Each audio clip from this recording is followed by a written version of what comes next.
स्वतःचं जीवन संपवलेलं आहे. त्यांचं पूर्ण छडा लावण्याचं काम आम्ही निश्चितपणे करू ही खात्री आणि विश्वास त्यात आम्ही तुम्हाला देतो. तेवढीच अपेक्षा आहे दादा तुमच्याकडून आमची. नाही, बरोबर आहे.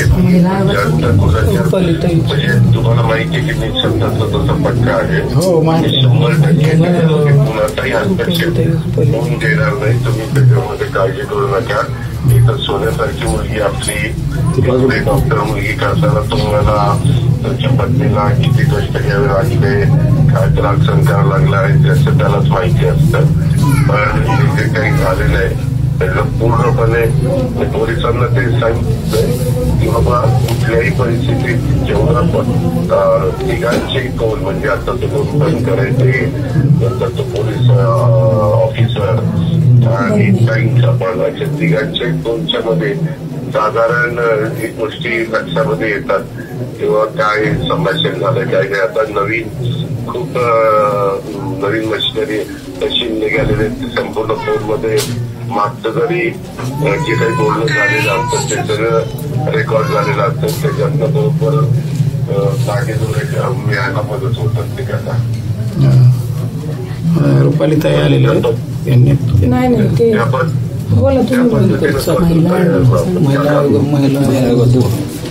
सर.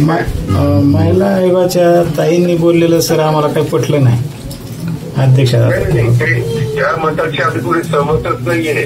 मी कधीच तुम्हाला तसं म्हणलं नाही. वास्तविक असं म्हणजे नेहमी आपण काय त्याच्या संदर्भात झालं नाही. आता ते इकडं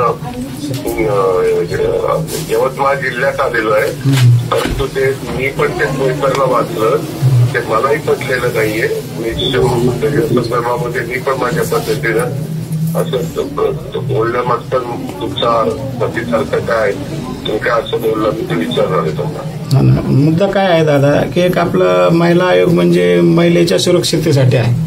त्यांनी पहिलं पीडित कुटुंबाला येऊन भेट द्यायला पाहिजे आणि त्यांचं ऐकल्यानंतर काय देणं का होईना स्टेटमेंट, पण त्या आरोपीच्या घरी जाऊन भेट देऊन स्टेटमेंट देतात म्हणजे ते आम्हाला थोडंसं दुःख झालं दादा. नाही हे चुकीचं झालंय. मी अजिबात त्या गोष्टीचं समर्थन करणार नाही. अतिशय चुकीचं झालंय. मी त्यांना ते त्याच्याबद्दलचं असं का तुम्ही स्टेटमेंट केलं, त्याच्या मागचं काय तुमचं कारण आहे अशा पद्धतीनं माहिती देण्याचा प्रयत्न करणार. ठीक आहे दादा, आम्हाला न्याय मिळावा एवढीच अपेक्षा आहे आमची दादा. होय. मुलगा आहे काय मुलगा म्हणतो 2 मिनिटं तुमच्याशी. डॉक्टर भाऊ आहे सांगताना. डॉक्टर आहे चुलत भाऊ तिचा. नमस्कार साहेब. डॉक्टर साहेब नमस्कार. मी डॉक्टर आज मला माहिती आहे, परंतु काय झालंय ते इतकं चुकीचं घडलेलं. आम्ही पण त्याच्या शॉपमध्ये जाऊ तेव्हा आमचं कसं एखादी चांगली शिकले समजलेली म्हणजे डॉक्टर पाहिला तुम्हाला किती मेहनत घ्यावी लागते, कशी द्यायला लागतात तुम्हाला माहिती. आणि त्यांना सगळ्या गोष्टी शरीराची पूर्ण बॉडीची माहिती असल्यामुळं सगळ्या गोष्टी कळतात. परंतु बरेच गार टोकाचं पाऊस हे जरा त्याच्या खोलात आम्ही जास्त तिथं कुठेही निराशा त्याची डॉक्टरच्या बोलली नाही. हो साहेब, आमचं फक्त हेच म्हणणं आहे की कारण आम्ही जेव्हा ऑटोप्सी रिपोर्ट वगैरे पण पाहायला गेलो काल, त्यामध्ये पण खूप संशयास्पद आहे. कारण ऑटोप्सी रिपोर्टवर जी मागणी होती माझी, मी स्वतः डॉक्टर असल्यामुळे जसं मी त्या हातावरची मेन्शन्स केलेली नोट पाहिली, सुसाईड नोट, त्यानंतर की फॉरेन्सिक एक्सपर्टकडूनच व्हायला हवं होतं, तर ते झालेलं नाही आहे. आणि ऑटोप्सी रिपोर्टमध्ये टाईम सिन्स डेट मेन्शन नाही आहे आणि जो पोलिसांचा अंदाजे टाईम आहे तो पण चुकीचा आहे. मग हे सगळं जाणून बुजून केलं जात आहे का की 6 दिवस होऊनही बरोबर ऑटोप्सी रिपोर्ट का दिला जात नाही, हे आमचं म्हणणं आहे. आणि सर पोलीस जे तिथे तपास करणारे त्यांना आरोपी, त्यांचं जे समजा आता सध्या तपास सुरू आहे तो फक्त आरोपीला वाचवण्याच्याच संदर्भात सुरू आहे, आम्हाला न्याय मिळवून देण्याच्या संदर्भात नाही आहे. त्यामुळे जी मुख्य आमची मागणी आहे समजा की SIT जरी बसवली तरी पोलीस अधिकारी त्यांच्याच दबावाखाली येतील असं आमचं म्हणणं आहे. त्यामुळे एक उच्च न्यायालयाचे ज्या न्यायाधीश आहेत त्यांच्या अध्यक्षतेखाली चांगली समिती बसवावी आणि त्यामध्ये जे प्रकरण आहे ते कोल्हापूर हायकोर्टकडे बेंच करण्यात यावं. कारण तिथे सातारा हायकोर्ट म्हणजे सातारा कोर्टमध्ये जर झालं किंवा फलटण कोर्टमध्ये तर पूर्णपणे दबाव येईल या प्रकरणात आणि न्याय कसाच मिळू शकणार नाही असं आमचं मत आहे. मी आता यवतमाळमध्ये आहे, अमरावतीला निघालोय.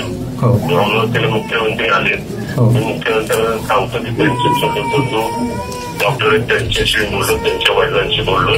हो. पण त्या परिवाराचं म्हणणं असं आहे की आमच्या मुलीला न्याय मिळण्याकरता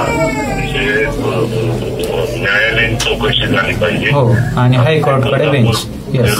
बेंचकडे झाली पाहिजे. हो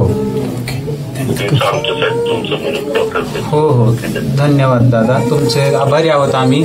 आमच्या या लढ्यामध्ये फक्त आमच्यासोबत सहभागी व्हा आणि आमच्या बहिणीला न्याय मिळवून द्यावा हा प्रयत्न करा. डॉक्टर, मी नेहमी सत्याच्या बाजूने उभा राहिलेलो आहे आजपर्यंत. मी त्याच्यामध्ये जात पात धर्म भेदभाव कधी काही करून दिला नाही. एक महाराष्ट्राची एक लेख म्हणून फक्त तुम्ही यामध्ये सहभागी व्हा. म्हणजे माणुसकीच्या दृष्टिकोनाचा विचार केला तर आपण म्हणतो की तसंच झालं पाहिजे, त्या पद्धतीनं बोलतो.